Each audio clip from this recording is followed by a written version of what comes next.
Kehadiran Kim sebagai motor pendukung RK membuat banyak partai berpotensi masuk ke dalam koalisi gemuk Kim Plus, seperti Nasdem, PKS, dan PKB. Kondisi ini berpotensi membuat Anies Baswedan terancam kehilangan dukungan partai di Pilgub Jakarta, sekaligus memunculkan isu skenario RK melawan kotak kosong. Lantas beranikah PDI Perjuangan mengusung Anies demi hindari kotak kosong di Pilgub Jakarta? Kita akan bahas bersama politisi PDI Perjuangan Deddy Sitorus dan juga jubir dari PKS Muhammad Khalid serta Direktur Eksekutif Poltreking Mas Hanta Yuda. Selamat petang Mas Hanta, Bang Deddy, Selamat Mas petang, Khalid. Cynthia. Selamat petang semua. Bang Deddy, Mas Khalid. Salam, Bro. Terima kasih sudah bergabung bersama kami di Kompas Petang. Bang Deddy, ini kalau lihat perkembangan sampai hari ini nih, PKB kemarin sudah didatangi oleh PSI. Sekarang tinggal PDIP dan PKS yang setidaknya paling memungkinkan untuk berkoalisi melawan Kim Plus. Apa ada kemungkinan ke sana PDIP berkoalisi dengan PKS? Ya, memang kan petanya ini melawan kotak kosong atau melawan otak kosong kan. Jadi ini yang terjadi di DKI kalau menurut saya. Dan ini memang agak sulit kita ketika ada agenda-agenda tersembunyi penguasa, pasti jadi agak ribet ini. Kalau realitanya kan PDI Perjuangan tidak bisa maju sendiri di Pilkada DKI. Kita butuh teman, dan sejauh ini kita berupaya membangun komunikasi dengan PKB. Maka tidak mengherankan kemudian Kaisang pergi ke PKB sebagai partai santri, kan kira-kira gitu nih. Tentu agendanya ya tidak lain tidak bukan bagaimana supaya bisa merebut PKB. Kalau bagi kami di PDI Perjuangan, kami melihat bahwa Jakarta ini adalah sebuah daerah yang sangat penting sebagai mercusuar peradaban politik kita. Tentu kami tidak berharap kota kosong yang terjadi di DKI Jakarta, karena itu akan memberikan legitimasi, akan memberikan presiden yang buruk dalam perkembangan demokrasi kita ke depan. Ya. Nah, kalau PDI Perjuangan tentu akan berusaha untuk menjalin komunikasi dengan pihak manapun yang belum membuat keputusan yang bersifat final and binding ya, soal akan maju dengan calon yang mana. Tetapi kan ya, isu yang kita dengar-dengar ini kan beragam-ragam ini kan, misalnya Pak Anies tidak akan maju nih, kan kira-kira seperti itu nih, ada isu rumor di publik kan kira-kira begitu. Bahwa Pak Ridwan Kamil akan maju dengan kotak kosong karena ini kan beberapa analis sudah menyebutkan ada kemungkinan besarnya PDIP yang paling memungkinkan dengan PKS setelah PKB bertemu dengan Mas Kaisang kemarin. Ada nggak kemungkinan ke situ? Ya kalau kemungkinan itu mungkin bisa ditanyakan dengan PKS ya. Tapi kan namanya negosiasi itu kan harus all parties, itu kan memang harus pada ada kesetaraan gitu kan. Nah, dalam konteks itu mungkin komunikasi masih terus harus kita lanjutkan dengan PKS. Gitu. Tapi sudah komunikasi dengan PKS. Kalau belum, mumpung ada Mas Khalid nih. Ya omong-omong begitu kan harus di rapat setengah kamar, Mbak. Nggak bisa di depan publik begini, Pak. Saya kira itu terlalu berlebihan lah kalau kita ngomong hal-hal yang sangat spesifik. Karena kerjasama politik itu kan memerlukan diskusi yang mendalam tentang banyak hal. Bukan cuma tentang nama gitu. Karena tentu ada banyak kepentingan yang terkait, ada banyak trade-off, ada banyak kompromi kan seperti itu, Mbak. Baik, gimana Mas Khalid? Ini kan waktu sudah semakin dekat, belum deal-deal, apa sudah mulai ada pendekatan dengan PDIP? Iya, saya kira kalau spiritnya kita sama ya, kita ingin kualitas demokrasi semakin bagus, dan kalau porosnya semakin banyak semakin bagus juga sebenarnya, karena pilihan masyarakat, warga Jakarta akan semakin beragam. Itu adalah idealita keinginan kita semua. Saya yakin setiap partai politik menginginkan kader terbaiknya untuk berkontestasi dalam pilkada. Sebenarnya kalau kita lihat keputusan dari Partai Keadilan Sejahtera sebagai partai pemenang yang mendapatkan mandat dari warga Jakarta tertinggi untuk pemilu 2024, kami memutuskan pada prinsipnya adalah PKS ingin kadernya menjadi calon gubernur atau calon wakil gubernur di Pilkada Jakarta nanti.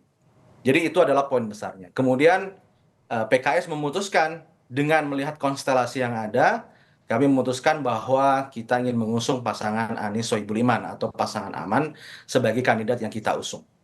Namun demikian memang prosesnya tidak mudah karena sejak 25 Juni kita deklarasikan, sampai kemarin kita juga memberikan deadline juga kepada Mas Anies. Kita kan baru mempunyai 18 kursi. Kita kurang 4 kursi lagi nih. Ya. Jadi PKS pun walaupun partai pemenang, kita belum bisa menggenapi persyaratan untuk maju sendiri. Kita masih membutuhkan tambahan 4 kursi. Dan kami juga sudah sampaikan kepada Mas Anies sebagai kandidat yang kita usung, ya, kita memiliki wakil yang kita ajukan Bapak Sohibul Iman, pasangan aman ini, agar digenapi 4 kursi ini sampai pada tanggal 4 Agustus kemarin. Ya, kepada Mas Anies kita meminta untuk segera menggenapi tiket tersebut. Dan ini hal yang sangat wajar sekali. Karena setiap kandidat yang ingin maju dalam pilkada, kita ada sekitar 500 lebih pilkada. Kandidat-kandidat yang ingin berkompetisi di pilkada, mereka harus melakukan komunikasi politik ke semua pihak. Untuk apa? Agar dia mendapatkan tiket untuk bisa berlayar atau berkontestasi. Karena itulah syarat administratif di situ. Nah, saat ini ketika kita sudah menyampaikan bahwa pasangan aman untuk bisa berlayar kita membutuhkan 4 kursi, maka tapi apakah masih stick dengan Sohibul pilihannya? Tidak ada ruang untuk membuka ruang dengan partai lain? Ya, sampai detik ini keputusan itu masih tetap kita pegang ya, karena tapi kan tetap kurang nih Pak kursinya. Betul. Itulah kenapa kita menugaskan kepada Mas Anies sebagai kandidat untuk bisa memastikan komunikasi politik kepada partai-partai yang lainnya. Sebenarnya pada di awal kita memiliki kesepakatan titik temu dengan Partai Nasdem. Partai Nasdem waktu itu dengan usulan kami, yakni pasangan aman, mereka tidak menolak dan menyambut baik pasangan tersebut, sehingga kita bisa mengusulkan membuat tiket itu bisa berlayar. Namun dalam politik ini kan tidak bisa hanya secara lisan, kita membutuhkan sebuah keputusan yang lebih definitif.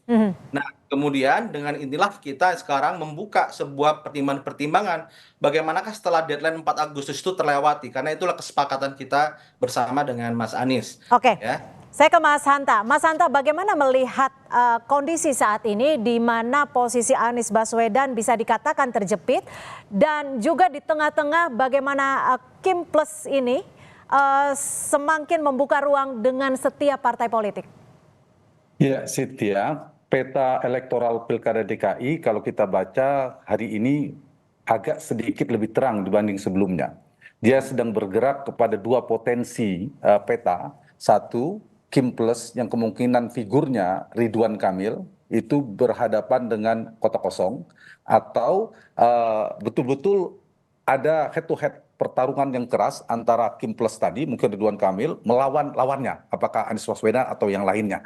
Artinya Pilkada DKI akan terlaksana dalam 1 putaran saja. Kecil kemungkinan akan ada 3 poros politik. Kenapa ini terjadi? Petanya menjadi komplikasi ini terjadi, kompleksitasnya muncul karena tadi tidak ada satu partai pun yang memenuhi syarat untuk bisa mendukung pasangan calon tanpa berkoalisi. 22 kursi. Nah, dari data ini maka potensi opsi koalisinya tinggi, sebenarnya banyak. PD Perjuangan PKS bisa, PD Perjuangan dengan Nasdem bisa, PKB dengan PKS bisa, PKS dengan Nasdem bisa, dan seterusnya. Tetapi di saat yang sama, peta yang koalisi opsinya ini besar juga menyimpan kerentanan yang amat sangat tinggi sekali. Jadi kemungkinan tidak terlaksananya koalisi lawan Kim Plus ini juga besar menurut saya, meskipun peluang untuk ada lawannya ada. Kenapa? Karena saya ingin jawab pertanyaan tadi, titik pisah atau daya tolaknya juga tinggi. Satu, dari 4 partai yang saya sebutkan di luar Kim hari ini, ada potensi benturan ideologi, tapi ini potensinya tidak terlalu besar. Misalnya 2 partai ini kerap disebutkan ada PD Perjuangan dan PKS, meskipun tidak mustahil mereka bisa bersatu. Yang kedua, soal cross kepentingan, posisi cawagupnya. Kita tahu PKS, Cynthia, sejak awal sudah memasang nama Sohibul Iman. Itu apa mungkin PD Perjuangan ingin mengalah? Tidak ada figur. Pada PD Perjuangan juga partai yang kuat di Jakarta, tidak ada figur itu. Sementara Anies Baswedan tidak bisa merepresentasikan PD Perjuangan atau nama-nama yang lainnya. Artinya persilangan kepentingan ini menjadi tantangan bagi Anies Baswedan untuk melakukan semacam mengambil titik tengah, mengagregasi semua kepentingan partai-partai yang saya sebutkan tadi, dan apakah mungkin PKS bersedia melakukan renegosiasi terhadap posisi Sohibul Iman tadi. Yang ketiga, titik pisahnya jadi tolaknya adalah yang ini sangat penting adalah komplikasi koalisi. Artinya apa? Partai-partai yang saya sebutkan tadi, selain PD Perjuangan, itu sangat besar sekali potensinya bergabung di dalam pemerintahan Prabowo yang baru ke depan. Termasuk PKS, apalagi Nasdem dan PKB. Nah, apabila terrealisasi koalisi Kim Plus itu meninggalkan sendiri PD Perjuangan, maka skenario skema hanya melawan kota kosong itu bukan mustahil akan betul-betul terjadi.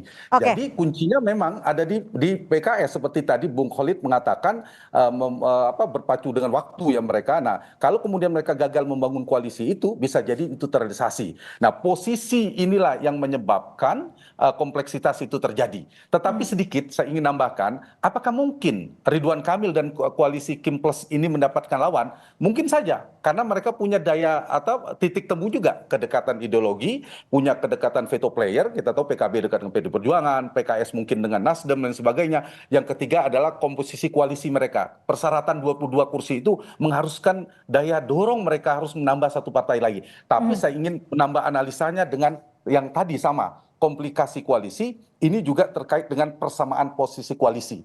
Artinya apa? Posisi mereka disamakan dengan memiliki lawan politik yang sama, kompetitor yang sama. Siapa lawannya? Lawannya adalah Kim, Prabowo, dan Jokowi. Nah, kalau ada partai di luar PD Perjuangan memiliki posisi yang sama, maka terrealisasilah di Jakarta Kim melawan lawannya. Tapi kalau itu tidak realisasi, maka prediksi saya Ridwan Kamil Bang Deddy, mungkin saja terjadi. Oke, Bang Deddy, lalu adakah strategi yang sudah disiapkan PDI Perjuangan setidaknya untuk menghindari Ridwan Kamil melawan kota kosong? Ya, strategi kita tidak leluasa ya Mbak ya, karena kan pilihannya juga terbatas. Either dengan PKB atau ya sejauh mana kita bisa bernegosiasi dengan PKS, karena PKS kan sudah mengajukan nama pasangan calon gubernur dan wakil gubernur. Jadi memang kita tidak dalam posisi yang leluasa untuk melakukan manuver-manuver politik gitu. Dan kalau saya sih berharap agar kita sama-sama memikirkan bagaimana kita menghasilkan satu proses demokrasi, proses pemilu yang memberikan ruang dan pilihan kepada rakyat sebanyak-banyaknya. Sangat menyedihkan kalau untuk DKI itu terjadi kota kosong gitu. Karena apa? Kalau kota kosong ini dibiasakan, pertama kita rugi secara anggaran. Ngapain biaya pemilu gede-gede kalau kota kosong? Itu sama saja, udah serahkan saja kepada DPRD, kan seperti itu. Yang kedua, ini juga akan membuat terjadinya oligarki dan politik dinasti di seluruh daerah di Indonesia ini. Karena apa? Kota kosong ini memanipulasi suara rakyat seolah-olah semua untuk urusan pilkada, padahal itu suara dari pileg. Lalu ada tidak kemungkinan untuk PDIP mengusung ataupun mendukung Anies Baswedan?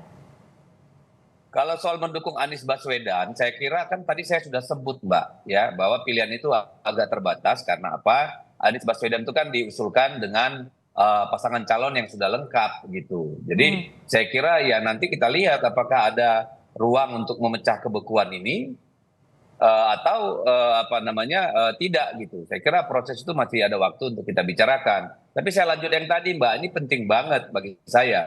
Karena apa? Kebiasaan kota kosong ini sangat berbahaya buat demokrasi kita Mbak. Bayangkan kalau kota kosong terjadi daerah, maka kita selalu punya pemimpin yang punya uang, bukan punya kemampuan gitu loh. Kota kosong itu bisa jadi sama dengan otak kosong kalau menurut saya gitu. Bagaimanapun demokrasi ini harus sehat, harus memberikan opsi-opsi. Karena tidak memberikan opsi-opsi, kita kembalikan saja ke DPR dan DPRD. Tidak usah buang duit puluhan ratusan triliun untuk pemilu gitu Mbak. Oke. Nah, Mas Solid, kalau memang pasangan yang diajukan oleh PKS aman, Anies Sohibul ini tidak bisa dikatakan tidak laku terjual gitu ya. Apa yang akan dilakukan PKS? Apakah akan berunding untuk lebih lanjut ke PDIP atau bergabung ke Kim Plus? Ya, sebagai partai politik kita akan pertama ya mengajukan kader yang terbaik kita untuk maju calon gubernur atau wakil gubernur. Yang kedua adalah memastikan tiket kompetisi itu bisa kita penuhi. Itu yang paling utama. Jadi segala upaya komunikasi politik itu akan kita lakukan ke arah sana. Jadi kalau kita melihat proses yang ada saat ini, dinamika yang ada, kita melihat apakah pasangan aman ini mampu berlayar atau tidak, itu juga akan kita kaji. Ya, akan kita kaji, dan jika ada peluang-peluang yang lain, kita juga akan mengkajinya. Karena bagaimanapun juga, kita harus melihat prospek dan visibilitas terkait kandidat yang akan kita usung nanti. Oke, Jika tapi memang misal, Mas Solid, tapi benar nggak sih kalau sudah ada tawaran dari Kim Plus untuk memasangkan RK dan juga Ahmad Syahiku? tawaran dari teman-teman dari Golkar ya, itu memang sudah lama kita peroleh. Bahkan sebelum kita mengusung pasangan aman, itu juga sudah pernah ditawarkan juga. Jadi ketika ada tawaran itu, kami dari PKS mengusung aman ya. Namun demikian, plan bahwasanya pasangan aman ya, pasangan Anies Sohibul Iman itu kita memiliki term and condition yang kami sampaikan tadi hingga 4 Agustus yang lalu. Sehingga proses di sini kita sekarang mulai membuka komunikasi dengan pihak-pihak yang lainnya. Kenapa Pihak-pihak demikian? mana nih? Kim Plus kah? Siapapun kita buka komunikasinya, termasuk dengan Kim. Ya, termasuk dengan Kim kita buka komunikasinya. Karena tentu setelah 40 hari proses negosiasi, proses komunikasi politik itu tidak berprogres, tidak mendapatkan kejelasan, maka itu akan menimbulkan ketidakpastian terkait pasangan ini. Dan tentu DPP PKS akan mengkaji prospek bagaimana ke depan pasangan ini akankah berlayar atau tidak. Sehingga komunikasi dengan Kim kita lakukan, bahkan juga dengan teman-teman PDIP juga bisa kita lakukan untuk bagaimana kita bisa membentuk tiket untuk bisa berlayar di Pilkada Jakarta nanti. Karena itulah persyaratan penting untuk kita dapatkan untuk di fase awal ini. Oke, Mas Hanta, ini kan semakin mendekati ke waktu pendaftaran. Kalau dari perspektif Anda, apa sih setidaknya yang menghalangi ataupun menjadikan lancar terkait dengan titik nego ataupun titik temu antara para partai? Ada dua faktor dari sisi Anies Baswedannya dan partai itu sendiri. Jadi satu faktor Anies Baswedan, apakah dia bisa menjadi titik temu untuk mengagregasi semua kepentingan partai yang bersilangan tadi. Itu kan sulit sekali, karena semua menginginkan posisi strategis sebagai cawagup dan seterusnya. Apalagi sekarang ada kompleksitas, ada pemerintahan baru Prabowo Gibran. Yang kedua, apakah mungkin partai-partai yang 4 di luar pemerintahan PDI Perjuangan, PKS, Nasdem, dan PKB itu memiliki titik temu? Menurut saya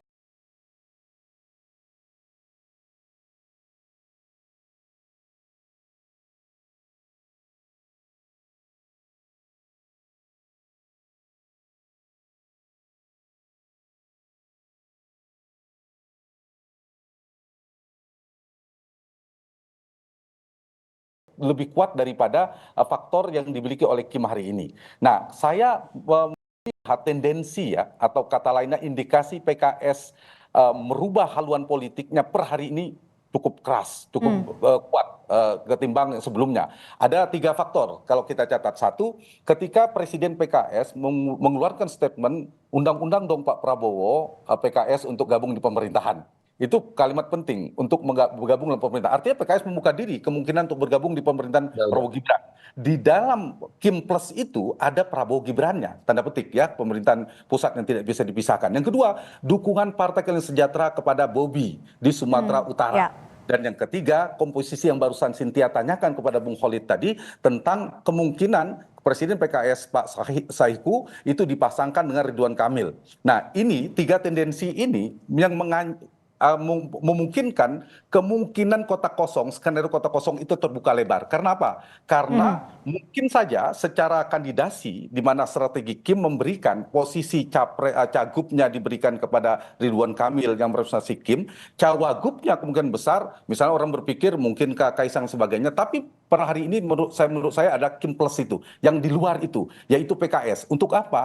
Untuk memecah potensi koalisi untuk melawan Ridwan Kamil atau Kim tadi itu. Nah, di posisi ini maka per hari ini sikap PKS menjadi penting. Begitu PKS misalnya betul-betul indikasi yang saya sebutkan tendensinya menguat, maka PD Perjuangan semakin kecil mendebatkan teman koalisi. Sementara Nasdem dan PKB itu relatif lebih mudah karena mereka kemungkinan besar bergabung Oke. di dalam pemerintahan Prabowo Gibran, pemerintah baru itu jauh lebih besar. Jadi membereskan versi Kim Plus tadi adalah kuncinya di PKS. Jadi posisi tawarnya PKS hari ini Pak Khalid sangat tinggi sekali, dapat tiga-tiganya nanti.